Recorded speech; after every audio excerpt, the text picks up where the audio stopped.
오늘 본문은 산상수훈의 마지막 부분입니다만 산상수훈 마태복음 5장부터 7장까지의 이 주옥 같은 내용이 다 제자 삶에 대하여서 말하고 있는 것입니다. 그리고 마지막 부분인 오늘 본문에서 특별히 13절에 좁은 문으로 들어가는 것과 같은 것이 제자의 삶이다. 이렇게 말하고 있다는 것입니다. 어렵다는 것을 우회적으로 강조하는 것 아닙니까? 그렇죠. 맞습니다. 한마디로 제자의 삶은 어렵다는 것입니다. 그러나 그 이유가 오늘 본문에 담겨 있습니다. 왜 어려울까? 삶 자체가 어려운 것이 아니라 관점의 차이, 살아가는 기준의 차이 때문이라는 것입니다. 오늘 본문 7절을 다시 한번 보겠습니다. 여기 보니까 구하라, 또 찾으라, 문을 두드리라 그렇게 말하고 있습니다. 왜 이렇게 구하고 찾고 문을 두드립니까? 11절에 그 단서가 나오죠. 그렇게 하면 하늘에 계신 너희 아버지께서 구하는 자에게 좋은 것으로 주시지 않겠느냐. 즉 좋은 것을 위하여서 구하고 찾고 문을 두드린다는 것입니다. 근데 이때 좋은 것이 우리의 관점과 하나님의 관점 좀 다르다는 데에 문제가 있습니다. 우리는 좋은 것을 위해서 이렇게 구하고 찾고 문을 두드리는 구체적인 행동을 합니다. 이 세 가지 모습이 협의로는 기도하는 모습으로 볼 수 있습니다. 그러나 오늘 실제의 삶과 적용할 때 우리의 모든 신앙생활을 이렇게 조명할 수 있겠다 싶습니다. 구한다. 무엇으로 구합니까? 입으로 구해요. 그게 기도의 생활입니다. 그리고 두 가지는 그 밖에 구체적인 신앙의 생활입니다. 찾는데 두 발로 움직이며 찾는 겁니다. 두드리는데 문을 두드립니다. 무엇으로 두드립니까? 손으로 두드리는 거예요. 자, 그렇다면 이렇게 움직이면서 신앙생활하는 것은 좋은 것을 우리가 하나님 앞에 얻을 수 있기 때문입니다. 이 이유가 나쁜 것이 아닙니다. 그렇게 성경은 이야기합니다. 좋은 것 무엇입니까? 건강, 물질, 무병장수, 자녀, 평안, 승진, 제가 요즘에 그토록 강조하는 성령 충만, 이웃사랑, 이런 것들이 다 좋은 것 아닙니까? 문제는 이 좋은 것들 가운데서 최상의 좋은 것, 더 좋은 것이 무엇이냐라는 질문이지요. 우리 하나님께서는 다 우리에게 좋은 것이고 다 우리에게 필요한 것임을 분명히 알고 계십니다. 그런데 만일 하나를 찍어서 우리에게 우선순위로 준다면 무엇을 주겠냐는 것이지요. 오늘 이렇게 11절의 병행 본문인 누가복음 11장 13절을 보면 너희 하늘 아버지께서 구하는 자에게 성령을 주시지 않겠느냐라고 말씀하십니다. 따라서 성령 받는 것, 성령 충만한 것, 이것이 하나님 아버지 관점에서 보면 가장 귀한 것이고 가장 좋은 것이라 그렇게 우리가 여기면 틀림이 없습니다. 우리가 살아가면서 시급한 것이 있어요. 자녀 문제가 있고 건강의 문제가 있고 여러 형편들이 다 있습니다. 우리는 그때마다 무엇을 구합니까? 물론 성령 충만이 좋은 것이지만 죄송하지만 우선적으로 내게 시급한 것을 구할 수밖에 없다는 것입니다. 자, 여기에서 핀트가 어긋났고요. 지금 좁은 문으로 가라는 이 자체가요, 우리의 그러한 관점이 아니라 너무나 야속하지만 하나님 아버지의 관점으로 성령 충만을 먼저 구해야 한다는 것입니다. 이게 바로 최상의 좋은 것에 대한 성도의 정확한 생각입니다. 사고여야 한다는 것입니다. 이게 어렵죠. 처음부터 이 일이 되지 않는 것입니다. 그러니 남들도 이구동성으로 그렇게 얘기하지만 내 자신조차도 이렇게 성령 충만하는 상황이 주저주저 되는데 어떻게 그리스도의 제자로서 그 다음 수순을 밟을 수 있겠습니까? 이게 힘든 것이죠. 오늘 7절에 보면 좋은 것, 이게 사실은 단수가 아니라 좋은 것들, 복수입니다. 즉 하나님의 마음을 오늘 본문을 통해서도 알 수 있습니다. 이런 거죠. 자, 우선적으로 성령 충만을 원하고 또 원한다.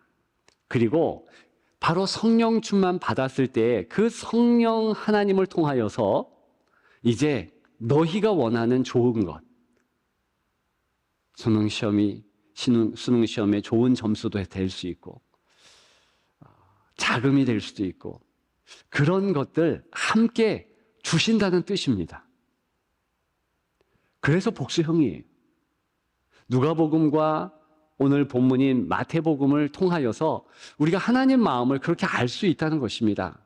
그럼에도 불구하고 적어도 고상한 제자의 삶을 살아가는 제자는 어떤 결심을 먼저 해야 한다는 것입니까? 내 관점이 아니고요. 하나님 관점에서 먼저 그의 나라와 그의 의를 구하라. 마태복음 6장 33절에 그렇게 권면했듯이 우리가 그것을 우선순위로 취할 자세와 준비가 되어야 한다는 것입니다. 바로 그 이후에 하나님께서 우리의 삶을 채워주신다는 거지요. 오늘 제목 앞에 선계실 이렇게 붙여보았습니다. 가로치고 붙였는데요. 어떤 뜻이겠습니까? 눈치 빠른 분들은 선교, 개혁, 실천에 앞글자를 딴 거구나 금방 아셨을 것입니다. 편의상 선교, 실천, 개혁 이런 순서로 살펴보겠습니다. 먼저 선교. 과연 미션이라고 부르는 이 선교는 성경적으로 어떤 뜻을 갖습니까? 그리스도를 믿게 한 후 거기서 끝내는 것이 아니라 전도받는 사람에게 그 삶도 그리스도인의 삶이 되도록 인도하는 것, 이렇게 말씀드릴 수 있겠습니다. 어렵습니까? 사실은 어렵지 않아요. 우리 주 예수 그리스도를 한번 생각해 보십시오. 오늘 본문의 말씀을 받고 있는, 듣고 있는 이들이 제자들이에요. 그런데 그들을 그저 주님이 예수 그리스도께서 전도만 했습니까? 내가 곧 길이요 진리요 생명이다. 나를 구세주로 믿으라. 이게 전도하는 거 아닙니까? 그래서 제자들이 반응했습니다. 구세주로 믿습니다. 주님이 그리스도시요 살아계신 하나님의 아들이심을 나는 믿습니다. 이런 고백들을 하고 실제로 주님을 따라온 것이지요. 그런데 주님이 거기에서 스톱! 그렇게 한 이후에 그냥 십자가에 못 박혀 죽으시고 피 보혈을 흘려주시고 부활 승천하셨습니까? 아니지요. 3년이라는 긴 공생의 기간을 가지시면서 그 제자들을 보살펴주고 가이드해 주시며 가르치셨다는 겁니다. 그리스도인으로 어떻게 제자된 삶을 살아갈까? 나를 따를까? 이것을 하나하나 제시해 주셨다는 것입니다.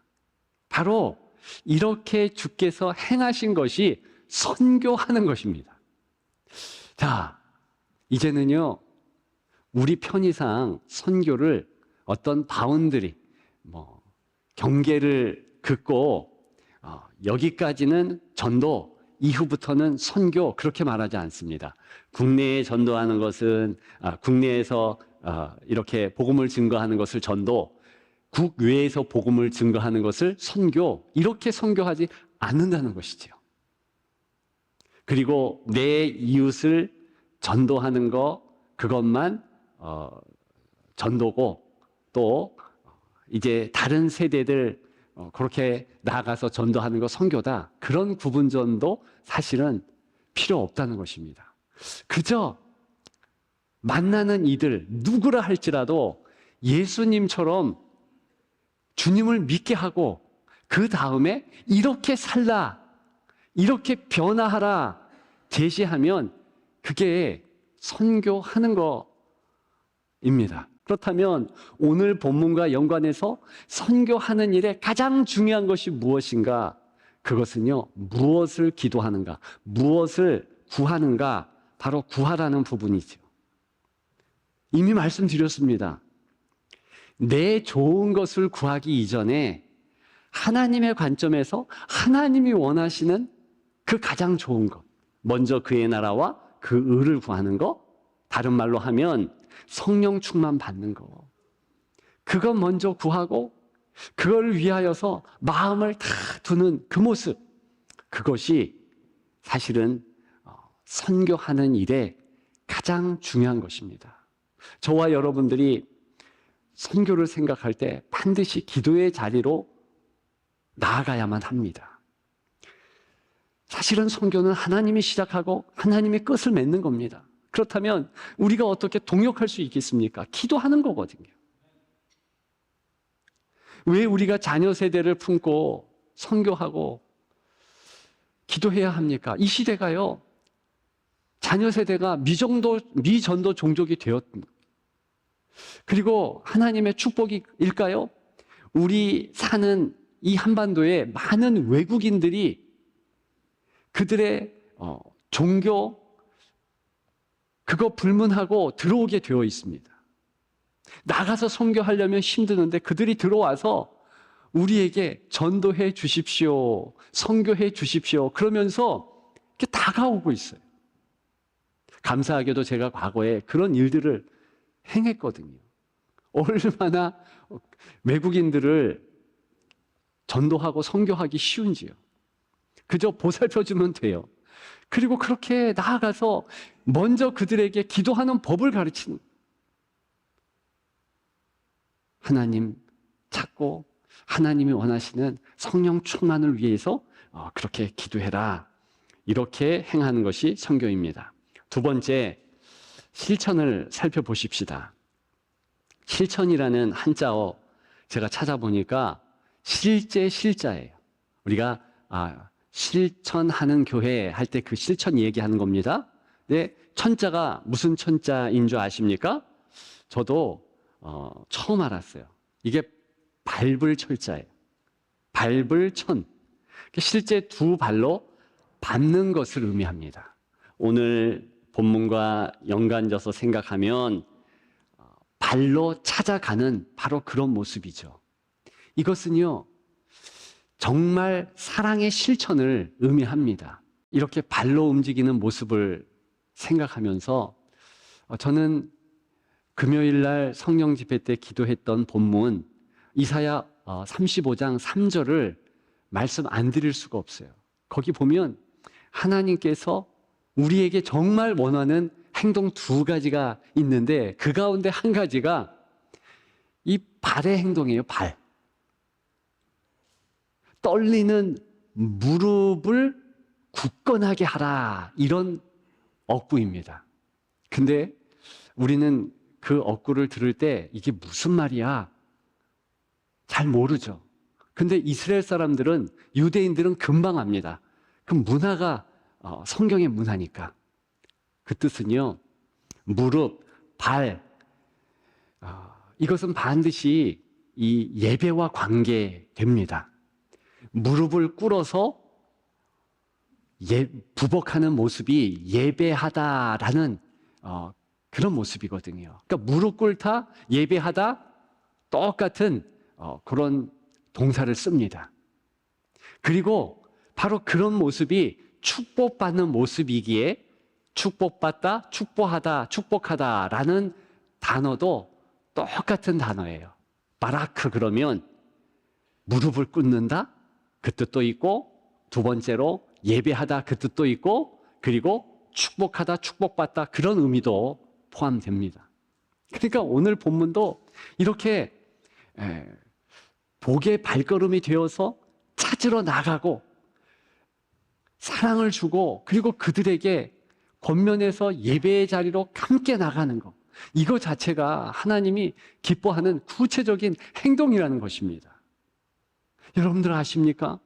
여러분들이 예배의 자리로 나아가는 그 모습, 그 발길을 하나님께서 소망하시고 그 발걸음을 이렇게 듣고자 기다리신다는 겁니다. 어떻게 우리가 사랑을 실천하겠습니까? 이렇게 발로 움직이는 거예요. 우리 발로 또 예배의 시간을 사모하며 나아가는 겁니다. 그런 여러분들 되시기를 주님의 이름으로 축복합니다. 마지막 세 번째로 이 개혁. 이 개혁이 무엇입니까? 제가 사전에 찾아보니까 기존의 제도, 관습, 법률 등을 개선하거나 변화시키는 노력, 이것을 개혁이라 일컬었습니다. 사전적 의미지요.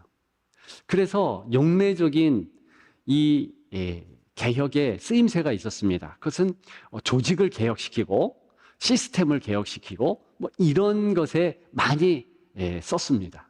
쓰임 받았죠. 그런데 성경적인 개혁은요, 전혀 그런 뜻이 아닙니다. 뭐 연관은 되어 있을 수 있죠. 남을 개혁시키고 뭐 조직을 개혁시키고 이런데 개혁이라는 단어를 고친다라는 단어를 쓰는 것이 아니라 사실은 자기 자신을 고치는 것, 자기 자신을 개혁시킨다 할 때 이 개혁하는 교회, 이 개혁을 사용한다는 것입니다. 오늘 본문과 연관해서 이 개혁하는 것, 이 모습을 어떻게 같이 나눌 수 있을까요? 그것은요, 문을 두드리는 것입니다. 문을 두드린다. 좀 어려울 수 있는데 어렵지 않아요. 쉬워요. 자, 오늘 본문에 보면 문을 두드린다? 이것은 그 안에 누군가 있다라는 확신 가운데 문 두드리는 거 아니겠습니까? 그렇죠. 아무도 없다는 확신이 있는데 문을 두드려 열어달라 이렇게 하지 않아요. 그렇죠? 그리고 오늘 본문의 이 문 두드리다라는 것은 계시록 3장 20절에 보면 예수님께서 문을 먼저 두드리신다, 요것과 이렇게 연결돼요. 주님이 누구의 문을 두드리십니까? 예수님을 믿지 않는 자들의 문을 먼저 두드리신다? 뭐 그것도 맞는 말이지만 적어도 요한계시록 3장에 문 두드리며 그 문 열도록 하는 대상은요, 예수 믿는 자예요. 라오디게아 교회의 성도들에게 하시는 말씀이었거든요. 그 성도들을 향해서 문을 두드려요. 왜요? 주께서 들어가시겠다고. 즉 이런 일상의 초청이 사실은 성도의 삶입니다. 구체적으로 주님은요, 우리의 마음 문을 열게 하시려고 계속 두드리셔요. 똑같이 그 주님의 모습과 마찬가지로 우리도 손을 들어서 문을 두드려야 되는데 그 대상이 누구인가? 우리 자신이라는 겁니다. 우리가 살아가면서 일상적으로 우리 스스로에게 문 두드리면서 야 제발 더 집중해, 더 하나님 섬기자, 이런 모습을 보여야 해요. 아까 이사야 35장 3절을 말씀드렸죠. 발, 무릎, 이것이 예배와 연관된다고 말씀드렸죠. 그런데 이 손도 가장 첫 번째 되는 하나님의 명령이 임하는 손이에요. 뭐라고 하나님께서 우리에게 명하셨는가?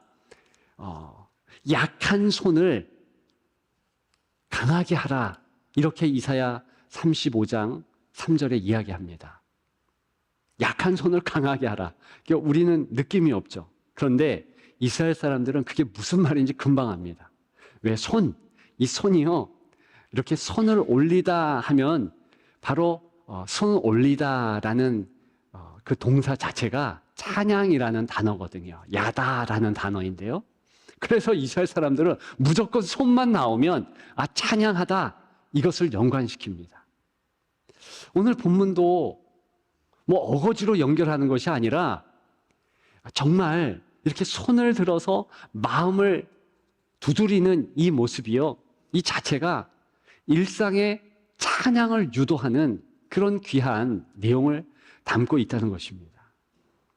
성도로서 구체적으로 우리가 행동해야 하는 것은 무엇입니까? 손을 올려서 하나님께 찬양하는 그 모습이에요.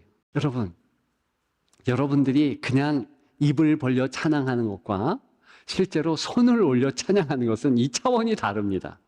저는 이스라엘에 이렇게 가면서 왜 저 사람들은 기도를 하는데 손을 올려서, 눈을 감고 하면 좋은데 눈은 뜨고 저렇게 기도할까? 그게 의문스러웠습니다. 근데 그들의 언어를 보면 실제로 이렇게 찬양하고 기도하는 것이 다 손을 들어서 하는 거예요. 때로는 우리의 육신이 먼저 움직일 때 마음도 따라가고 영혼도 따라가고 새롭게 하나님의 역사가 일어날 때가 있습니다. 엘리야가 그랬잖아요. 영혼이 처지고 마음이 처지고 힘들다 어렵다 할 때 우리 하나님께서는 엘리야의 육신을 챙기셨어요. 육신에게 먹을 것을 주시고, 그러니까 입구멍이 열리게 하신 것이죠.